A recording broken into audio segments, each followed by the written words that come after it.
नमस्कार, आप देख रहे हैं दूरदर्शन बिहार का कार्यक्रम हमारा स्वास्थ्य। मैं हूं रागिनी। आप सभी दर्शकों का बहुत बहुत स्वागत है इस कार्यक्रम में। दर्शकों, दुनिया भर में प्रति वर्ष 2.5 करोड़ शिशु का जन्म होता है और इनमें से केवल भारत में 68,500 शिशु जन्म लेते हैं। लेकिन विडंबना ये है कि प्रति मिनट एक शिशु की मृत्यु हो रही है और शिशु मृत्यु का सबसे बड़ा कारण है शिशुओं में संक्रमण का होना, उन्हें समय समय पर टीका न लगना और उनके सही स्वास्थ्य की देखभाल का न होना।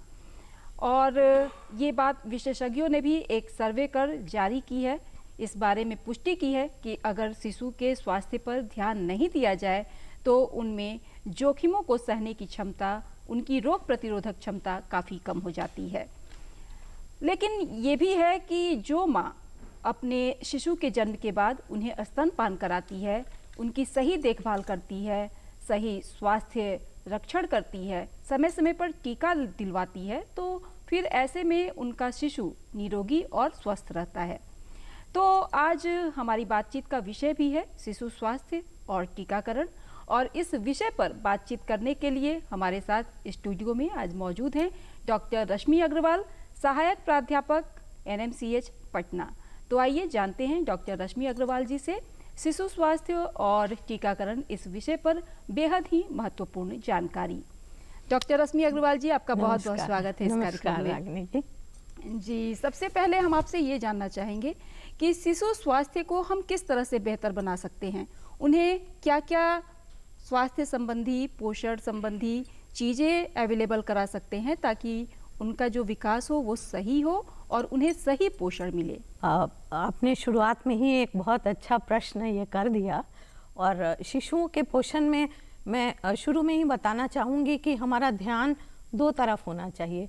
एक तो है उनका पोषण, जिसमें उनका न्यूट्रिशन होता है, यानी जो भी उनके खान पान के विषय में हम समझें। और दूसरी एक बहुत बड़ी चीज़ आजकल उभर के आई है जो है उनका विकास। तो विकास में उनका शारीरिक, मानसिक और ये विकास जो होता है जिसको अपनी भाषा में हम इम्यूनिटी कहते हैं, इन सब एस्पेक्ट्स को अगर हम अलग अलग करके भली भांति समझेंगे तो मैं समझती हूँ कि मैं काफ़ी हद तक हम लोग उसके मोर्टालिटी के दर को, मोर्टालिटी मतलब जो उनमें डेथ रेट की चर्चा आपने शुरू में की, उसको हम काफ़ी हद तक नीचे ला पाएंगे।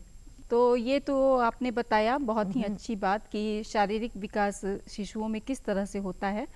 लेकिन अभी जैसे गर्मी का मौसम चल रहा है, तो अभी शिशुओं को किस तरह का आहार दिया जाए ताकि उनका सही पोषण हो। जी, शारीरिक विकास के बारे में शुरू में मैंने तो आपको डिविजन्स बताए। अब शारीरिक विकास की अगर हम बात करेंगे तो यहाँ मैं शिशुओं को डिवाइड करना चाहूँगी दो ग्रुप में। एक वो नवजात शिशु को हम देखें और दूसरी तरफ हम उन शिशुओं को देखें जिन्होंने अपनी प्राथमिक, आप मानिए कि साल भर की पीरियड, जिसको हम अपनी भाषा में इन्फेंसी कहते हैं, उसको क्रॉस कर जाएं। तो पहले चरण में आपने स्तनपान का विशेष जिक्र किया था। यहाँ फिर इस प्लेटफॉर्म से इस बात को मैं पुनः दोहराना चाहूँगी कि पहले 6 महीने तक स्तनपान का दूध और केवल स्तनपान वो ही हमको करना है और उसको हमको बहुत अच्छी तरह से एम्फसाइज करना है कि ये बात सारी महिलाओं तक पहुंच सके। उसके बाद 6 महीने का जो पीरियड आता है वो ऐसा फेज है जिसमें हम ऊपरी भोजन उसको अवेलेबल कराते हैं। तो ऊपरी भोजन में उसको आज के दिन कॉम्प्लीमेंट्री फीडिंग बोला जाता है।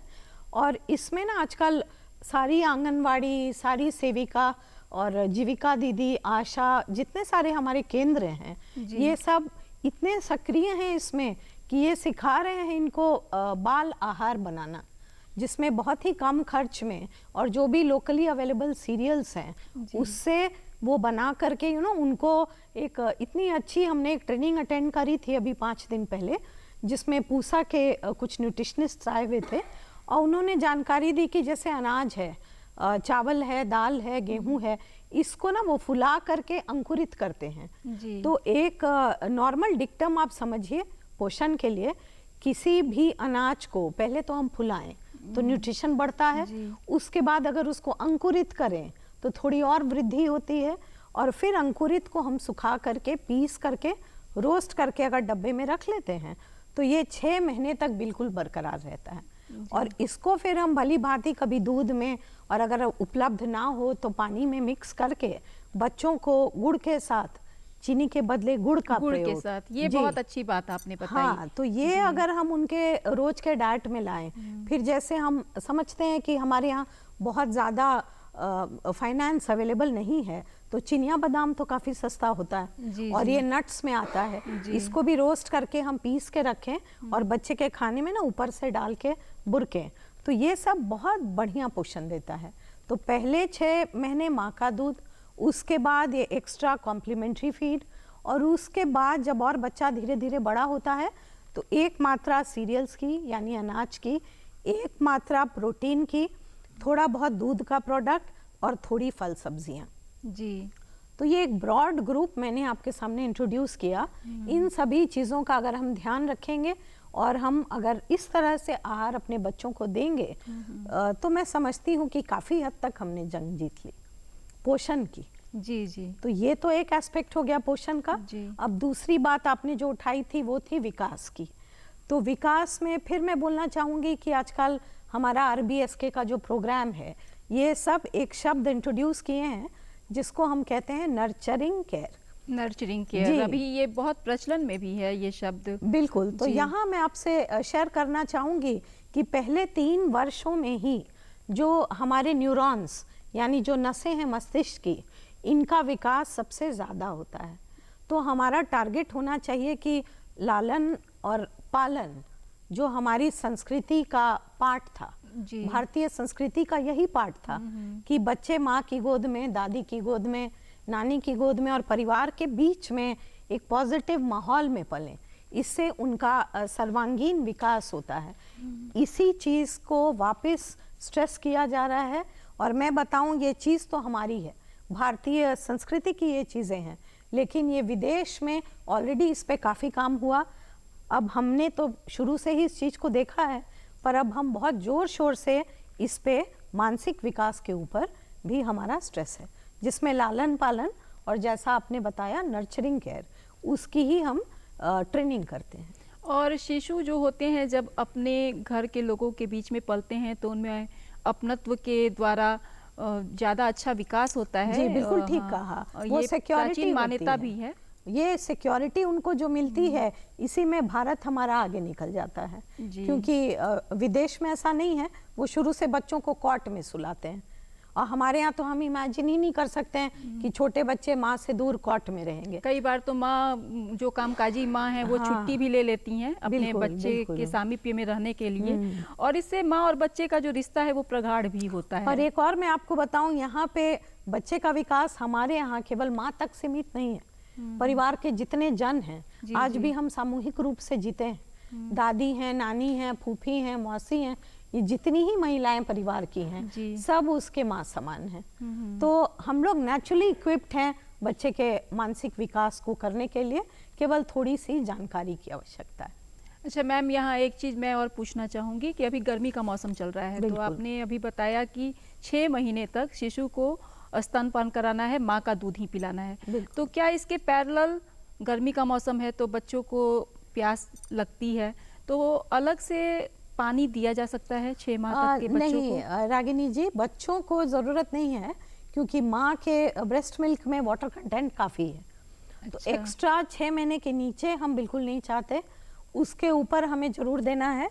और ख़ासकर उन शिशुओं को जो खेलने बाहर जाते हैं और धूप में रहते हैं और खूब पसीना चलता है, तो उनके लिए ज़रूरी है कि कई बार हम ORS वगैरह भी प्रयोग में लाएं। खासकर जब उन्हें कोई दस्त हो गया या बहुत पसीना निकला, अभी गिल्ली डंडा खेलने निकल गए तो बस खेलते ही चले गए, तो ये सब चीज़ों में हमें देखना है कि उनके शरीर में इलेक्ट्रोलाइट्स नहीं कम हो। उसके लिए ORS देना, टाइम टू टाइम खूब पानी पिलाना, और घर की सुलभ सामग्रियों से जैसे छाछ है, तो वो छाछ मिल गई वो पिला देना, दाल का पानी दे देना। 6 माह से ऊपर के बच्चों को, हाँ बड़े बच्चों को, और खासकर उन बच्चों को जो बहुत खेलते हैं और अगर उनको कोई संक्रमण की हमें शंका हो रही है तो हमें देखना चाहिए कि उनके शरीर में हाइड्रेशन काफ़ी हो।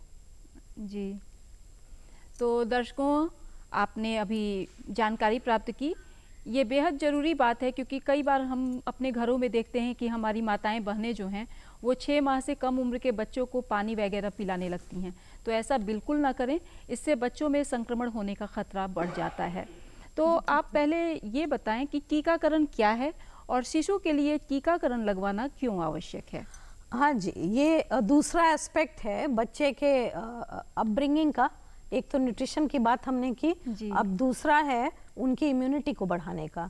तो टीकाकरण ये जिन डिजीजेस के अगेंस्ट में हम करते हैं, तो हमारा एम इसमें ये होता है कि हम उसके बॉडी में उस बीमारी से लड़ने की क्षमता को विकसित करें, रोग प्रतिरोधक क्षमता जो है जी बढ़ जाती है। जी जी, आप उसको वैसे बोलेंगी, और अगर हम उसको बोलेंगे तो हम एंटीजन एंटीबॉडी जो होती है, एंटीजन हम देते हैं और उसके अगेंस्ट में एंटीबॉडी बनती है। तो एंटीबॉडी जी, एंटीबॉडी उसके रोग को लड़ने की क्षमता हुई। और टीकाकरण हमने शुरू कब से करना है? तो बच्चे के जन्म से ही ये शुरुआत होता है, जिसको बर्थ डोज हम बोलते हैं, बीसीजी, पोलियो और हेपेटाइटिस बी। तो ये 3 जो हैं, ये हम बच्चे के जन्म से ही वहाँ पे मौजूद रहते हैं और हम उसको कोशिश करते हैं कि शुरू के ही कुछ घंटों में हम उसे उपलब्ध कराएं। और टीकाकरण की अगर हम बात करें तो जितनी भी बीमारियों से लड़ने की क्षमता हमने हासिल की है, वहाँ हमारा टीका का बहुत बड़ा रोल है। और खासकर आपने कोविड एरा में ये देख ही लिया है कि किस तरह से भारत पूरे विश्व के सामने एक ताज बन के रह गया, क्योंकि टीकाकरण जो हमने इंट्रोड्यूस किया और जो सब जगह हमने दूसरे देशों में भी भेजा, तो उसकी रिजल्ट आपके सामने। और रश्मि जी, यहाँ मैं एक बात पूछना चाहूँगी कि अभी भारत पोलियो मुक्त देश घोषित हो चुका है, तो क्या अभी भी शिशु को पोलियो का खुराक या पोलियो का टीका लगना अभी भी वो जो चल रहा है? हाँ बिल्कुल, क्योंकि अभी हमने उस स्टेज को नहीं रीच किया है जहां हम बिल्कुल, जैसे स्मॉल पॉक्स इरेडिकेट हो चुका है वैसा नहीं है। तो सरकार हमारी जो भी पॉलिसी उसमें बनाती है, जिसमें काफ़ी एफर्ट लगा करके बनता है कार्यक्रम, तो मैं सभी हमारे दर्शकों से और सब लोगों से गुजारिश करूंगी कि जो भी हमारे प्रोग्राम के तहत जो आता है उसमें ज़रूर अपना योगदान दें, और पूरे विश्व को पोलियो मुक्त बनाने के लिए जो हमारा योगदान है उसमें हम ना चुकें। कई बार ऐसा देखा जाता है कि शिशु को टीका लगने के बाद बुखार हो जाता है, तो जब ऐसा हो जाए तो माता पिता क्या करें? देखिए, इसमें कुछ टीके हैं जिसमें डीपीटी एक खास करके नाम उभर के आता है।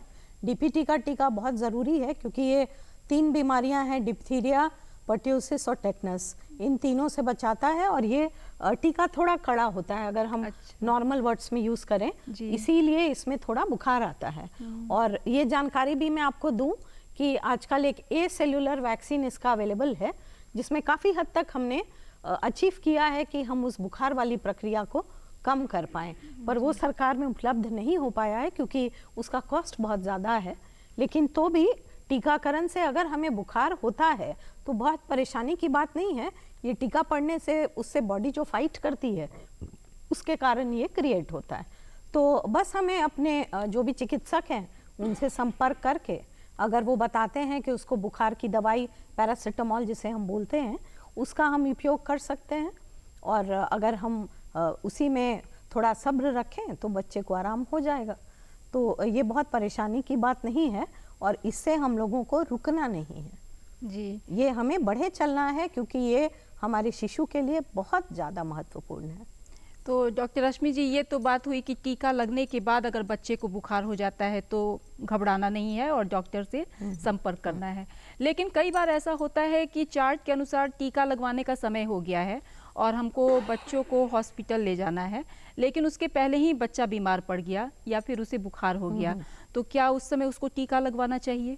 हाँ, इसमें मैं ये कहूँगी ना कि ये डिसीजन मैं चाहूँगी कि मेरे भाई बहन खुद ना लें और चिकित्सक से संपर्क करें, क्योंकि बहुत ही कम कारण हैं जिसमें हम रोकते हैं शिशुओं को टीकाकरण होने से। हल्की फुल्की बुखार होना या सर्दी खांसी होना या कुछ पेट में दर्द होना, ये सब कॉन्ट्राइंडिकेशन नहीं है। तो ये डिसीजन हम उन चिकित्सकों पे छोड़ें जिनको टीकाकरण करना है, और हम अपने समय पे, अगर बच्चा बहुत ज़्यादा बीमार नहीं तो हम ज़रूर जाएं। अगर किसी कारणवश हम तुरंत नहीं जा पाए तो ठीक है, 3 दिन 4 दिन 5 दिन इतने समय में हम जा सकते हैं। ऐसा नहीं है कि आज का आज हम नहीं गए तो बहुत दिक्कत हो जाएगी, बट हमारा प्रयास रहना चाहिए। और ये छोटी मोटी बीमारियों से रुकने का डिसीजन ये हमारा नहीं है, ये चिकित्सकों का है। डॉक्टर से परामर्श लेने के बाद ही उसको फिर लेना चाहिए। बिल्कुल। और अभी के समय में जैसे लू का मौसम है, कई बार छोटे बच्चों को भी लू लग जाती है, तो ऐसे में क्या सावधानी बरतना चाहिए? यहाँ मैं आपको फिर बोलना चाहूंगी, गर्मी के मौसम में क्योंकि हम टीकाकरण की बात कर रहे हैं, गर्मी के मौसम में कई बार बच्चों को लूज स्टूल होता है जिसको डायरिया बोलते हैं, तो इसके लिए भी एक टीका उपलब्ध है जिसको रोटा वायरस वैक्सीन बोलते हैं। जी, रोटा वायरस ठीक है ना, तो ये हमारे यहाँ सरकारी केंद्रों में भी उपलब्ध है, तो इसका लाभ उठाएं और रोटा वायरस वैक्सीन बच्चों को दिलाएं, क्योंकि ऐसी बीमारी है जिसमें अगर दस्त होने लगता है बच्चे को तो वो काफ़ी हद तक अपने शरीर का पानी लॉस करते हैं। इससे बचाने का सरल उपाय है, गर्मी में ये कॉमन है, इसीलिए मैंने अभी आपके गर्मी के मौसम के प्रश्न में इसको इंक्लूड किया। दूसरी एक और बात है कि गर्मी में क्योंकि बच्चे ठंडा पानी पीते हैं, फिर बाहर खेलने जाते हैं, तो वो जो सर्द गर्म का माहौल होता है, सर्दी खांसी भी हो जाता उससे है, बॉडी में जी बिल्कुल इम्यूनिटी घटती है। तो यहाँ अगेन इन्फ्लुएंजा वायरस वैक्सीन हमारे यहाँ उपलब्ध है, इसका भी हम लाभ उठाएं। और क्योंकि बच्चे इसमें बहुत ज़्यादा कभी कभी एक्सपोजर होता है बॉडी को उनकी इम्यूनिटी कम होने से, तो निमोनिया का वैक्सीन न्यूमोकॉकल जो है वो भी हमारे यहाँ उपलब्ध है। तो आपके इस प्रश्न को थोड़ा सा डिविएट करके मैंने ये वैक्सीन रिलेटेड जानकारियाँ यहाँ देनी चाहिए कि इसको रोटा वायरस, निमोनिया, इन्फ्लुएंजा, जिसमें निमोनिया और रोटा वायरस हमारे यहाँ सरकारी केंद्रों में उपलब्ध है, और इन्फ्लुएंजा अगर ना मिले तो आप प्राइवेट सेक्टर में जा सकते हैं। रही गर्मी के मौसम में बच्चे की देखभाल करने का विशेष ध्यान रखने लायक बातें, तो वहाँ एक तो पानी की मात्रा अधिक हो, जो मैंने आपको पहले बोला, और क्योंकि गर्मी में कीटाणु ज़्यादा पनपते हैं इसलिए हैंड हाइजीन करना बहुत ज़रूरी है। तो हैंड हाइजीन के लिए हमने आपको बताया ही था, वो मैंने क्या लगता है पूरे विश्व में हैंड हाइजीन बताया गया था। यहाँ मैं फिर आपको बोलूँगी, याद करने का बड़ा अच्छा तरीका है, आप सुमन के करके याद कर सकते हैं। स से सीधा, यू से उल्टा, म से मुट्ठी, ए से अंगूठा, न से नाखून और क से कलाई।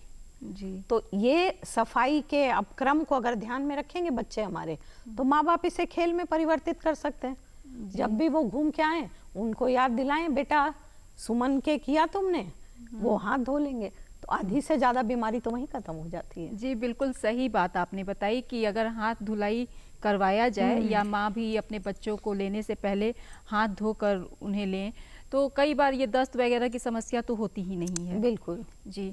और एक चीज़ हम यहाँ आपसे यह भी जानना चाहेंगे कि हमारे गांव के दर्शकों में ये भ्रांति है कि टीकाकरण के लिए पैसे खर्च करने पड़ते हैं, तो आप इस बारे में क्या कहना चाहेंगी?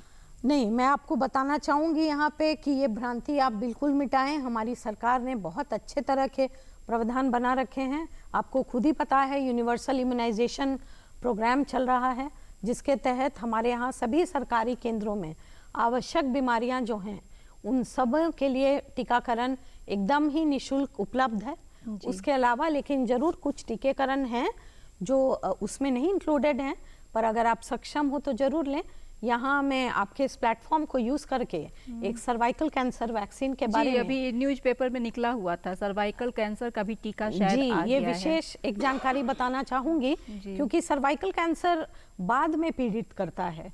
जब हमारी महिलाएं 60 साल के ऊपर या 50 के ऊपर उस उम्र में जाती हैं तब उन्हें पीड़ित करता है, लेकिन उनकी रोकथाम हम 9 साल से शुरू कर सकते हैं। तो जितनी भी हमारी बच्चियां हैं उनको 9 साल की उम्र से हम जरूर इस सर्वाइकल कैंसर वैक्सीन को दिलाएं। अभी सरकार में तो उपलब्ध नहीं है, लेकिन अगर आपके पास जानकारी होगी तो आप जरूर जमा करके जोड़ के चाहेंगे, और अगर संभव होगा तो उसका लाभ जरूर उठाएंगे। बट अमूनन आप यही समझ सकती हैं कि बहुत तरह की सुविधाएं हमारे यहाँ उपलब्ध हैं। अपने नजदीक के, बिल्कुल अपनी नज़दीक के आंगनवाड़ी केंद्र में जा करके अगर पता करेंगे तो आपको बहुत जानकारी मिल जाएगी। और हम लोग भी, मैं भी मेडिकल कॉलेज में बैठी हूँ, हमारे यहाँ भी बहुत सारे कार्यक्रम चलते हैं। आप लोग कभी भी चाहें तो हमसे संपर्क कर सकते हैं, हम सब आपके सेवा के लिए तत्पर हैं। तो दर्शकों, आपने अभी डॉक्टर रश्मि अग्रवाल से ये जानकारी प्राप्त की कि आप निःशुल्क टीकाकरण प्राप्त कर सकते हैं अपने नज़दीक के आंगनबाड़ी केंद्र पर और अपने नज़दीक के स्वास्थ्य केंद्र पर। तो वहाँ ज़रूर जाएं और अपने बच्चों को सभी टीके ज़रूर लगवाएं। अब यहाँ हम अपनी बातचीत को थोड़ा मोड़ना चाहते हैं।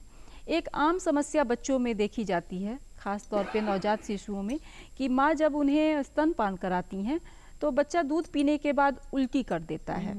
तो ऐसा क्यों होता है, और अगर ऐसा हो रहा है, बार बार हो रहा है, तो इसके लिए आप क्या सावधानी बरतने को बोलेंगी हमारी माताओं बहनों को? बिल्कुल, इसमें क्या करना है ना कि बच्चे उल्टी करते हैं, उसको हम उल्टी नहीं बोल के, हमारे मेडिकल की भाषा में रीगर्गिटेशन शब्द है। उल्टी को हम अंग्रेजी में वॉमिटिंग बोलते हैं। और बच्चे जो दूध उगलते हैं तो उनको जैसे गाय कैसे जुगाली करती है जी, तो वो बच्चे ना, क्योंकि उनके पेट में गैस होता है और वो निकाल नहीं पाते उसको सामान्य तरीके से, तो हमें केवल उनको मदद करनी है और उनको डकार दिलाना है। हर बार जब वो दूध पी लें तो उनको ऐसे कंधे पे रख के माताएं सहलाएंगी, ऊपर की तरफ नीचे की तरफ उनके पीठ, तो वो नॉर्मल तरीके से उनकी गैस पास हो जाती है। इसमें डरना बिल्कुल नहीं है, बस इसका ध्यान रखना है कि वो सरक नहीं जाए। तो दूध पिलाते ही तुरंत उनको सीधा नहीं लेटाना है, क्योंकि अगर हम सीधा लेटाएंगे और वो उल्टी कर देंगे तो वो उनकी सांस की नली में जा सकता है, जो उनके लिए घातक होगा। तो या तो हम करवट करके लेटाएं कि अगर उल्टी करी थोड़ी तो बाहर निकल गई, और या हम उन्हें अच्छे से डकार दिलाएं। जो माताएं स्तनपान करती हैं उसमें कम होती है ये प्रॉब्लम ज़्यादातर बॉटल फेड बेबीज का है। इसीलिए हमने कहा है कि बोतल तो बिल्कुल नहीं छूना ही नहीं है। इसकी सिंपल लैंग्वेज में एक है कि बोतल पिलाओगे तो बच्चा बोतल हो जाएगा। जी, बहुत ही कारगर जानकारी दी है आपने। और इसी के साथ यहाँ एक चीज़ और हम पूछना चाहेंगे कि टीकाकरण करवाने के बाद क्या बच्चों को खास एहतियात बरतने की ज़रूरत है? उनके खान पान में क्या कुछ अंतर भी हो जाता है? जैसे टीका हम लगवा के आए तो बच्चों को विशेष रख रखाव, उन्हें विशेष देखभाल की जरूरत होती है। कभी-कभी क्या होता है, जैसे खासकर डीपीटी के टीके जब हम लगवाते हैं तो उसमें बच्चे को थोड़ा दर्द और थोड़ी कभी-कभी बुखार ये सब की स्थिति बनती है, तो उससे वो थोड़े रेस्टलेस रहते हैं, मतलब बहुत नॉर्मल नहीं रहते हैं। तो एक दिन हो सकता है थोड़ा ज़्यादा रोएं और शायद दर्द की वजह से थोड़ा कम दूध भी लें, तो हमें इसमें घबराना नहीं है और बस इस समय को बीत जाने देना है, क्योंकि उनके शरीर में एंटीजन ने प्रवेश किया है जो थोड़ा कड़ा है, तो शायद उनकी इस तरह की प्रक्रिया होती है। तो अगर हमें इस बात का इल्म हो कि ये परेशानी का कारण नहीं है और बहुत ही क्षणिक प्रक्रिया है, तो हम भी चिंतित नहीं होंगे और बच्चों को भी ज़्यादा परेशान नहीं करेंगे कि इसने दूध नहीं पिया और ये नहीं किया। बस समय को गुजरने दें, वो बिल्कुल ठीक हो जाएंगे। कभी कभी हमने देखा है ये भी कि कड़ा हो जाता है वहाँ, तो वो भी जो कड़ापन होता है वो कुछ दिनों में ठीक हो जाता है। अगर ज़्यादा रहता है तो वहाँ हम सिकाई कर सकते हैं। हाँ, कई बार गांव में महिलाएं जो होती हैं वो सिकाई करती हैं गर्म पानी से। वो हमेशा 24 घंटे के बाद करना चाहिए।